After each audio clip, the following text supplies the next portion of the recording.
maninona zay nataony le riana tany tatarao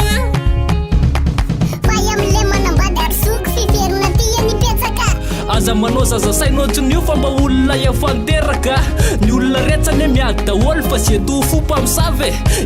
isaraka avy eo herinandro de fa manimanina anazy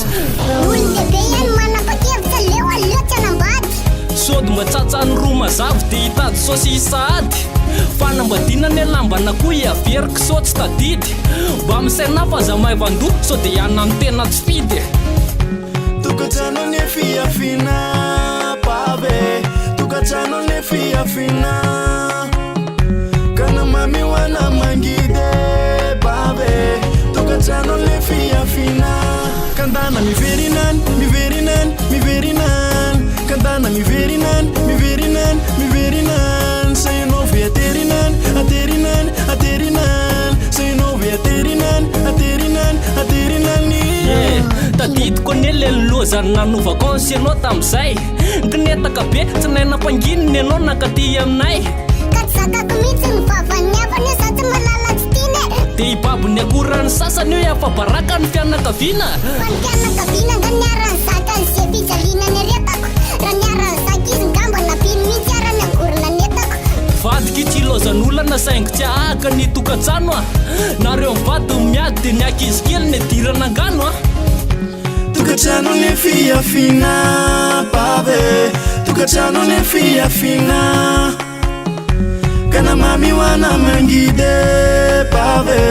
tokatrano ny fiafina kandana miverinan kandana miverinan saynovy aterinan saynovy aterinany roalika kosa ny rambary fa zaza teriterena tsy vita be mokondoa izy ty fa lasa ny zaza jerena aleo fa zadaiko raha mamony tena de aza mitomanimanina baby midirindry edy atsany fa mba sangisango zany aleo anery efa mety azy dirako tsonony sanonareo ilako nefa tatsifatsina anzay raha tsy mody mitairiko teo angambe efa fatatsao ihany rybavo fa zoky ane be vazivazy aleo avy eo iny vadinao iny de hitany eo ny anaovako azy aleo anery efa mety azy dirako tsonony sanonareo ilako nefa tatsifatsina anzay raha tsy mody mitairiko teo angambe efa fatatsao ihany rybavo fa zoky ane be vazivazy aleo avy eo iny vadinao iny de hitany eo ny anaovako azy tokatrano ny fiafina pave tokatrano ny fiafina kana mami wana mangide pave tokatrano ny fiafina